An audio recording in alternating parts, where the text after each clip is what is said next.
So let's start our fourth unit. Fourth unit we will start assessment practices in inclusive schools enna topic aanu. Okay.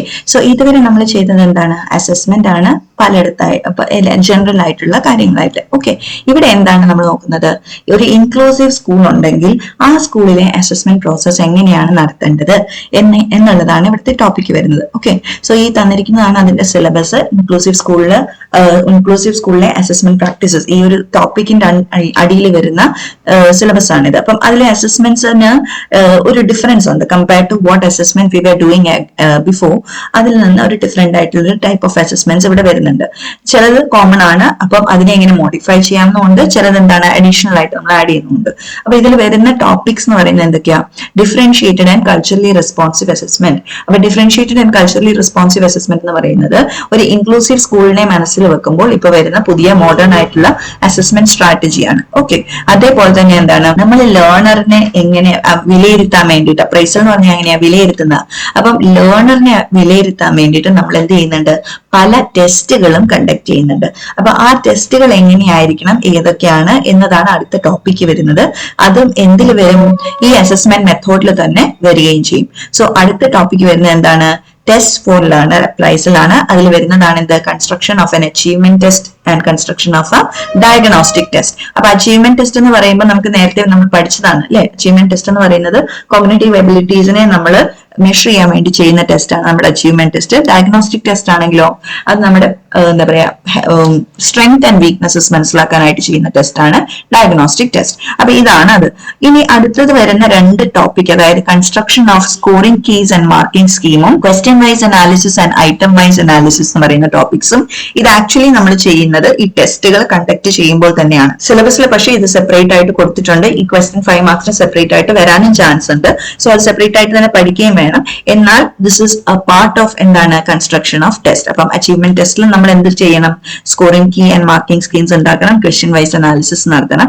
അതേപോലെ തന്നെയാണ് diagnostic ടെസ്റ്റിന്റെ കേസിൽ. Okay, ഇനി അടുത്തത് വരുന്നതാണ് ഒരു നല്ല test. What will be the qualities of A good test? ഒരു നല്ല ടെസ്റ്റ് എന്ന് നമ്മൾ പറയുന്നത് എന്തിനെയാണ് എന്നുള്ളതും ഈ ഒരു ടോപ്പിക്കിന്റെ അടിയിൽ തന്നെ വരുന്നതാണ്. അപ്പൊ ടെസ്റ്റ് ഫോർ ലേണർ അപ്രൈസൽ എന്ന് പറയുന്നതിൽ നമ്മൾ രണ്ട് ടെസ്റ്റിന്റെ കൺസ്ട്രക്ഷൻ പഠിക്കുന്നുണ്ട്. ആ കൺസ്ട്രക്ഷൻ പ്രോസസ്സിൽ വരുന്ന രണ്ട് ഇമ്പോർട്ടന്റ് ആയിട്ടുള്ള സ്റ്റെപ്സ് നമ്മൾ സെപ്പറേറ്റ് ആയിട്ട് പഠിക്കുന്നുണ്ട്. അതേപോലെ തന്നെ ഒരു നല്ല ടെസ്റ്റിന്റെ ക്വാളിറ്റീസ് എന്താണെന്ന് പഠിക്കുന്നുണ്ട്. ഇനി അടുത്തൊരു 4 ടോപ്പിക് എന്ന് പറയുന്നത് ഈ ഒരു യൂണിറ്റിൽ നമുക്ക് ജനറൽ ആയിട്ടും എഴുതാൻ പറ്റുന്നതാണ്. അപ്പം പക്ഷെ കുറച്ച് പോയിന്റ്സ് നമുക്ക് എന്ത് ചെയ്യണം? ഈ ഒരു ഇൻക്ലൂസീവ് സ്കൂളിനെ കൂടെ ഇൻക്ലൂഡ് ചെയ്തുകൊണ്ട് വേണം എഴുതാൻ. സോ അതിൽ വരുന്നതാണ് എന്ത്? Ensuring fairness in assessment. Fairness in assessment എന്ന് പറഞ്ഞാൽ എന്താ? നമ്മൾ ചെയ്യുന്ന അസസ്മെന്റ് പ്രോസസ്സ് എല്ലാവർക്കും ഫെയർ ആയിരിക്കണം. അതായത് കുട്ടികൾ, ഇൻക്ലൂസീവ് സ്കൂൾ എന്ന് പറയുന്ന കോൺസെപ്റ്റ് തന്നെ എല്ലാ തരം കുട്ടികളും അതിലുണ്ടാവും എന്നുള്ളതാണ്. അപ്പം ഡിസബിലിറ്റീസ് ഉള്ളവരും നോർമൽ ആയിട്ടുള്ളതും എക്സ്ട്രാ ബ്രില്യന്റ് ആയിട്ടുള്ള കുട്ടികളും എല്ലാം അവിടെ ഉണ്ടാവും. അപ്പം അവിടെ എന്ത് നമ്മൾ എൻഷുർ ചെയ്യണം? ഒരു ഫെയർ അസസ്മെന്റ് എൻഷുർ ചെയ്യണം. അതിനുള്ള ടോപ്പിക്കാണ് എന്ത്? എൻഷുറിംഗ് ഫെയർനെസ് ഇൻ അസസ്മെന്റ് എന്ന് പറയുന്ന ഈ ടോപ്പിക്ക്. അത് കഴിഞ്ഞ് എന്താണ്? Assessment for enhancing confidence. അതായത് അസസ്മെന്റോടുകൂടി നമുക്ക് എങ്ങനെ ഒരു കുട്ടിയുടെ കോൺഫിഡൻസ് ഇൻഫ്ലുവൻസ് ചെയ്യാം അല്ലെങ്കിൽ എൻഹാൻസ് ചെയ്യാം എന്നുള്ള ടോപ്പിക്കാണ്. കുറെ ജനറൽ പോയിന്റ്സ് ഉണ്ട്, അതോടൊപ്പം തന്നെ നമ്മൾ ആഡ് ചെയ്യേണ്ട ചില പോയിന്റ്സും ഉണ്ട്. അപ്പൊ നമ്മൾ ഈ പോയിന്റ്സ് കൂടി പഠിച്ചു കഴിഞ്ഞാൽ നമുക്കത് നന്നായിട്ട് പ്രസന്റ് ചെയ്യാൻ പറ്റും. പിന്നെ നെക്സ്റ്റ് വരുന്നതാണ് എന്ത്? Assessing the disabled and performance outcomes of diverse learners. നമ്മളൊരു ഡിസേബിൾഡ് ആയിട്ടുള്ള ഒരു കുട്ടിയെ എങ്ങനെ അസസ് ചെയ്യും, അവരിൽ നിന്ന് നമ്മൾ എക്സ്പെക്ട് ചെയ്യുന്ന പെർഫോമൻസ് ഔട്ട്കംസ് എന്തൊക്കെയാണ് എന്നുള്ളതാണ് ഈ ഒരു ടോപ്പിക്കിൽ നമ്മൾ പഠിക്കാം. ആൻഡ് ലാസ്റ്റ് വൺ, നമ്മൾ അസസ്മെന്റ് പ്രോസസ്സിൽ തന്നെ വളരെ ഇമ്പോർട്ടന്റ് ആയിട്ട് പറയുന്ന ഒരു സ്റ്റെപ്പാണ് എന്ത്? ഫീഡ്ബാക്ക്. അപ്പം അസസ്മെന്റും ഫീഡ്ബാക്കും തമ്മിലുള്ള ഒരു റിലേഷൻ, ആ പ്രോസസ് ഓഫ് ഫീഡ്ബാക്ക് എങ്ങനെയാണ്, what are the types of feedback, അതിന്റെ അഡ്വാൻറ്റേജസ് എന്തൊക്കെയാണ് എന്നുള്ളതൊക്കെ നമ്മൾ എക്സ്പ്ലെയിൻ ചെയ്യുന്ന ടോപ്പിക്കാണ് എന്ത്?